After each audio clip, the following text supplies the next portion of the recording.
Bom, agora a participação da nossa companheira jornalista Vera Magalhães aqui no Jornal da Manhã. Bom dia, Vera. Bom dia, Thiago. Vocês aí no estúdio, para quem nos acompanha nesta quinta-feira.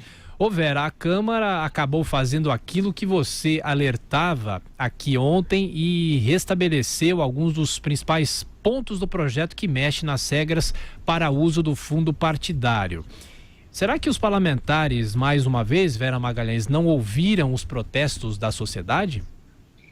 Tiago, se eles ouviram, eles fizeram ouvidos moucos a esses protestos e seguiram adiante com o baile, né? Mesmo às claras, mesmo descobertos, mesmo com toda a manobra revelada, ela se repetiu em grande medida na sessão de ontem. Tiraram as coisas mais escandalosas, aquelas mais impossíveis de explicar, mas outras igualmente complicadas ficaram no texto que mexe nas regras para as eleições e para o uso do fundo partidário. Então, permaneceram lá aqueles pontos que a gente tratou aqui ao longo da semana, que permitem você pagar advogado, inclusive para ações que não são exatamente ligadas ao partido com o fundo partidário, contador da mesma maneira, compra de imóveis com o uso do fundo partidário e outras excrescências da mesma natureza. Tiraram aquela possibilidade de você prestar conta em qualquer plataforma, vai continuar tendo de usar a plataforma unificada da Justiça Eleitoral,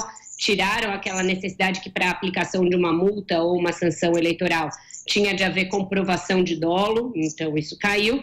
Caíram alguns pontos mais impossíveis de explicar à luz do dia, mas outros tantos que haviam sido retirados pelo Senado voltaram a vigorar. De novo, o presidente da Câmara, Rodrigo Maia, fez o papel ali de comandar a orquestra nessa votação, que de novo aconteceu a toque de caixa, no mesmo dia em que o projeto voltou da Câmara, do Senado, ele passou pela Câmara.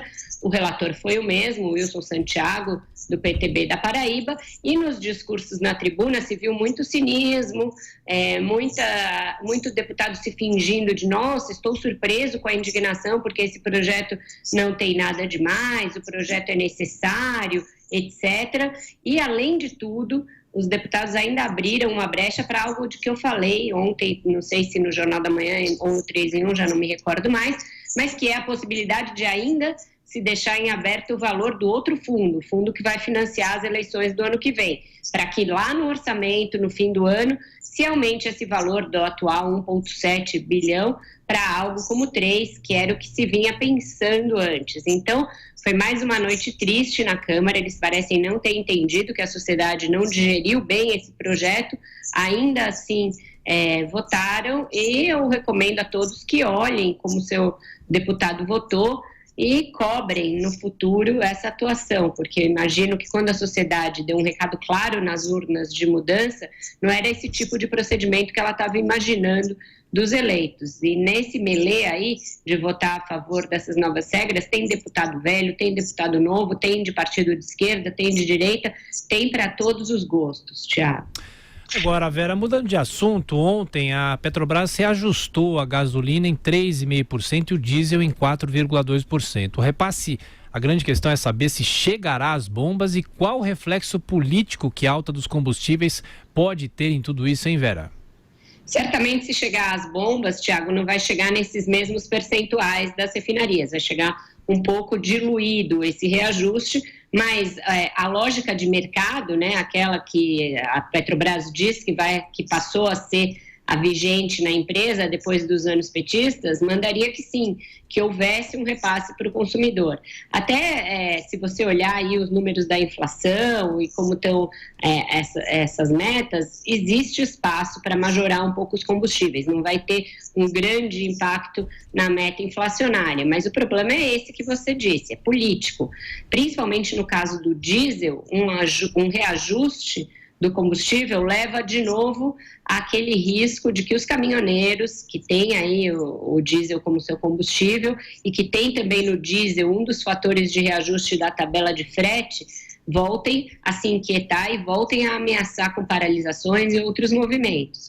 O governo Jair Bolsonaro já mostrou que é muito sensível à pressão da categoria dos caminhoneiros. Por quê? porque insuflou a greve dos caminhoneiros no ano passado. O Bolsonaro, ainda como candidato, seus partidários surfaram naquela onda, naquele movimento que parou o país entre maio e junho de 2018, foram os grandes defensores dos caminhoneiros como uma categoria injustiçada, e que era patriótica e estaria lutando pela redução do custo do Brasil, etc. E agora, de alguma maneira, estão meio reféns dessa pauta, da pauta dos caminhoneiros que não conseguem vencer, não conseguem superar.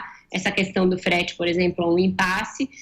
Havia a tabela determinada pelo Michel Temer lá atrás, contra a qual os exportadores, os produtores se insurgiram. Foi feita uma nova tabela que era menos vantajosa para os caminhoneiros, principalmente para os autônomos. Eles ameaçaram parar o país de novo. O que o governo fez? Suspendeu a tabela nova, voltou a usar a tabela antiga, aquela emitida ainda no governo Temer, que é a que está vigorando provisoriamente, mas é um provisório que já vem desde 22 de julho, então um provisório que vai se tornando definitivo aos poucos.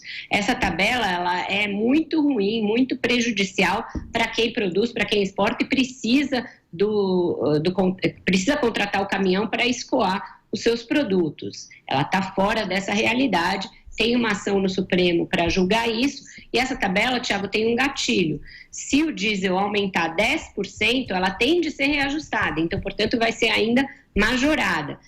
A gente não sabe quanto tempo essa situação provocada pelo ataque na Arábia Saudita vai levar e por quanto tempo os preços continuarão pressionados. Se isso acontecer, pode levar de novo a reacender o pavio dos caminhoneiros no Brasil.